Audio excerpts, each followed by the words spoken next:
what do y'all think of Detroit's current music scene? Just in general. Like, don't be biased. Tell me what you think. It's thriving right now. And I say music. I'm talking about everything, not just rap. It's just thriving right now. You know what I'm saying?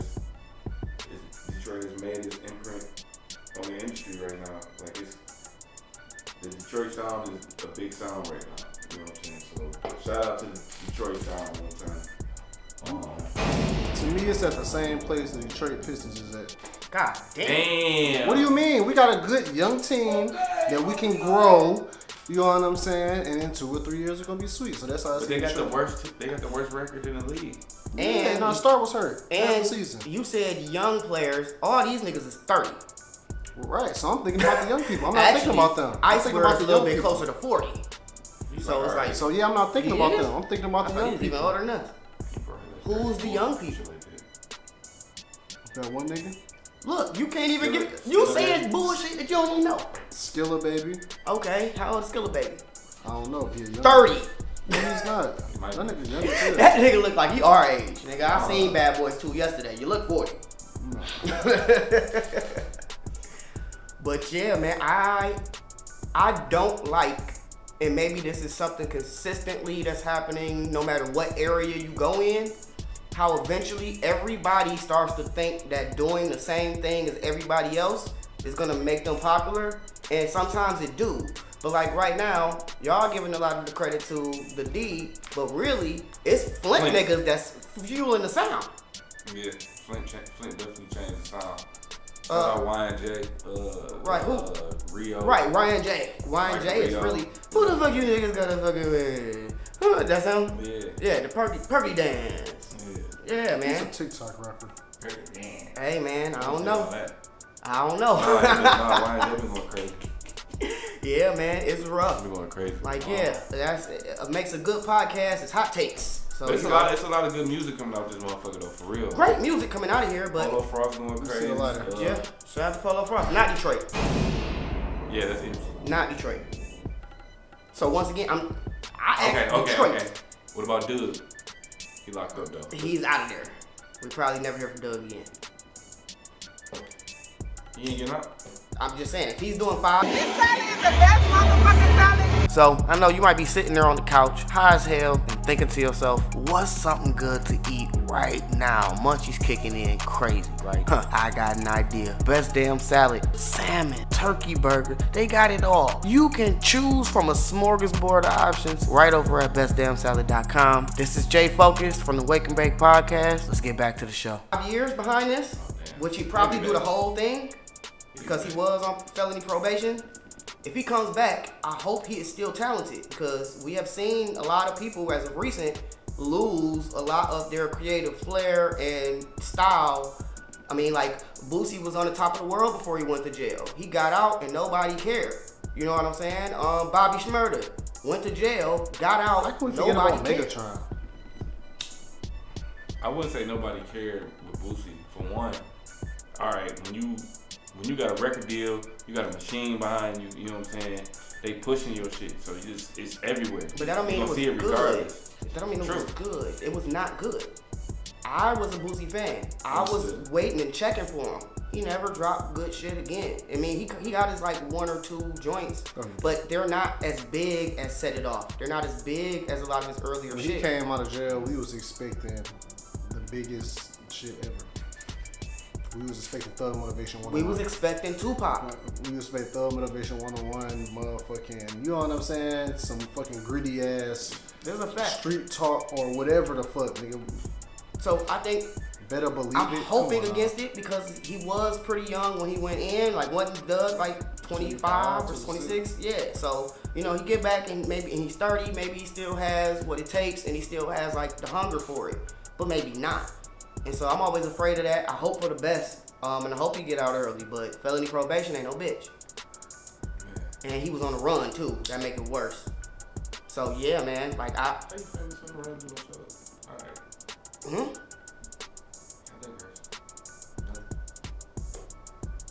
So yeah.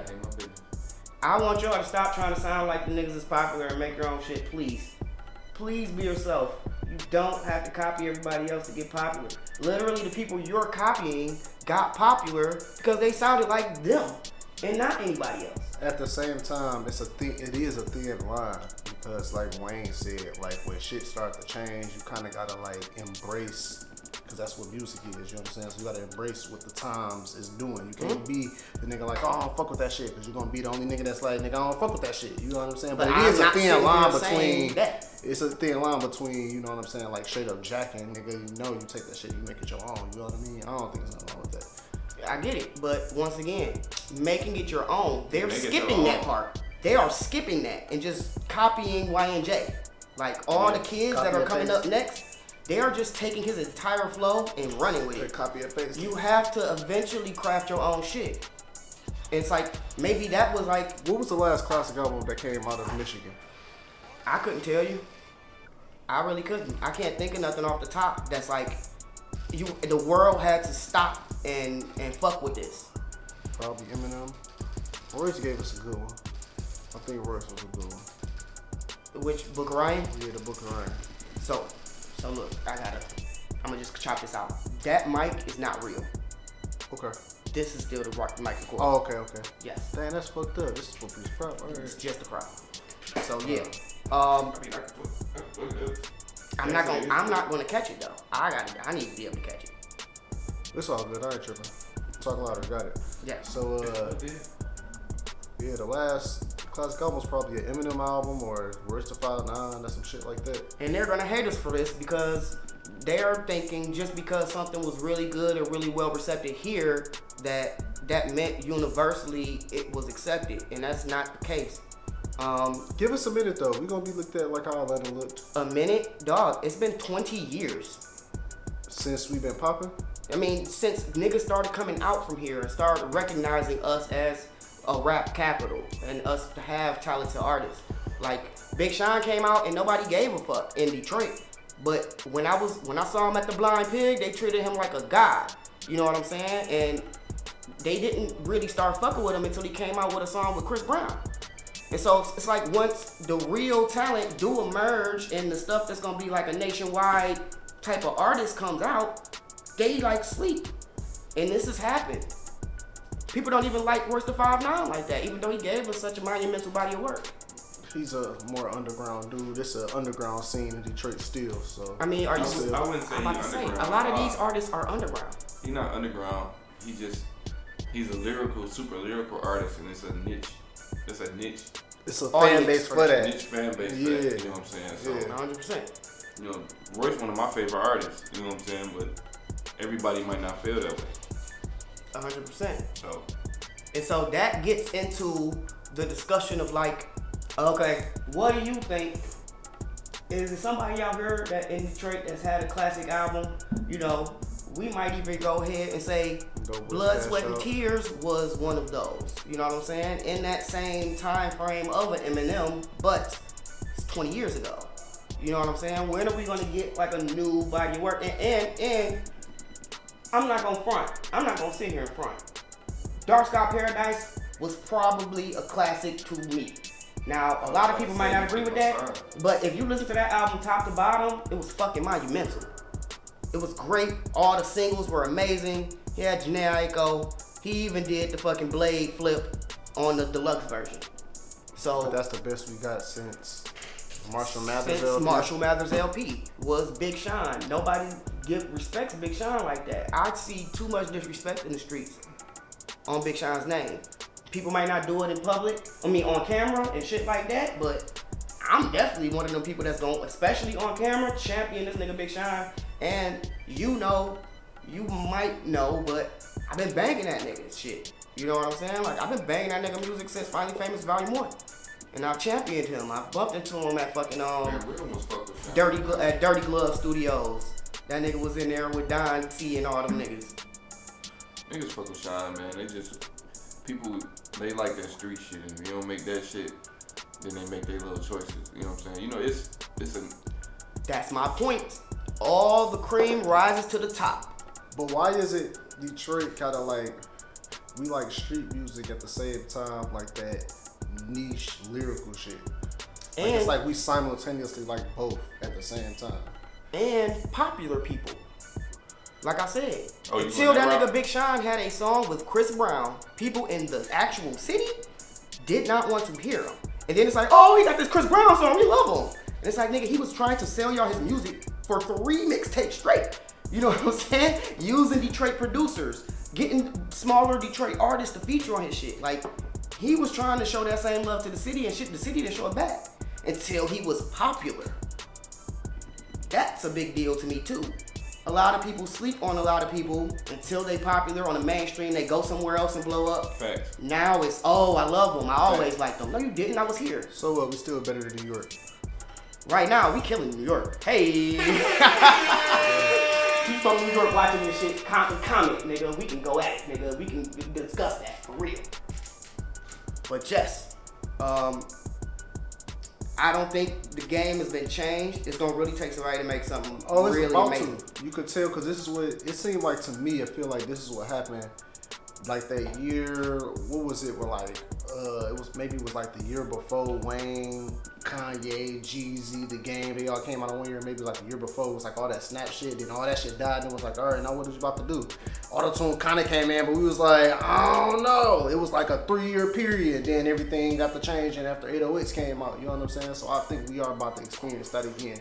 The shit been slow. Yeah, I mean, because if you ask me, like, y'all categorize Royce as underground, but it's like all of these niggas are underground for real too.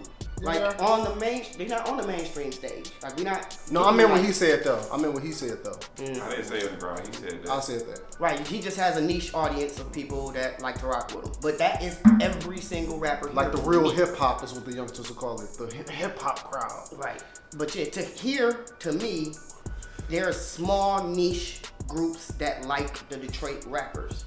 When you go international, it's not as big. Like I landed in fucking in Vegas and peasy, 2 million up, first song on the radio, Vegas radio, not internet. You know what I'm saying? Like, but same deal wasn't in Florida. You know what I'm saying? Saw Babyface Ray perform for the first time at Roll Along Miami. He wasn't getting played on their radio stations.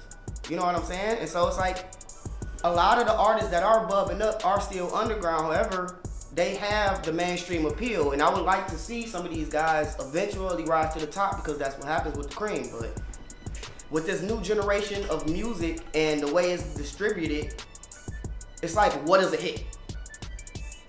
I know a hit when I hear it. But see, look, it's Yeah, not but see, always I that see where undeniable you're going with anymore. this because it's like now people don't take the integrity to actually make a good song, make a good album, make a good package of songs. You know what I'm saying? Make a good rollout. They just give it some shit, and just because they popular, they be like number 5 on the Billboard. Just because they popular, they be like, bro, this song you need. Right. You It's know what I'm not saying? an undeniable hit. When everybody hears this, if my parent, I can play my parents any song that I feel like is a hit and they will say, oh, that's a hit. My dad's 64. He knows a hit too when he hear it. No matter what generation it's from, he know a hit. And we should know a hit. But these days, it's really diluted and watered down on what that is. It's like as soon as you get a bunch of clicks on TikTok, it's like it shoot up the charts. It's like, It's a bro, hit. this song is just annoying. That 15 seconds of that TikTok video It's the hit. is the hit, not the song. Because when you hear that song, you be like, What is this? it's not even a single. Yeah, it's a fact. So, it's a lot of manufactured hit making going on. I don't fucking like it. I make real hits. Hey, you niggas waste time, and I be goddamn if I let you waste mine. I make real hits. You need a hit? Come fuck with Woodrow at Hisville Studios, man. We got Whether real it's the hits. beats, the hooks, a verse, The whole song. you get some shit coming out of this motherfucker, man. That's a fact. This salad is the best motherfucking salad. So, I know you might be sitting there on the couch, high as hell, and thinking to yourself, what's something good to eat right now? Munchies kicking in crazy, right? I got an idea. Best damn salad, salmon, turkey burger, they got it all. You can choose from a smorgasbord of options right over at bestdamnsalad.com. This is J Focuz from the Wake and Bake Podcast. Let's get back to the show.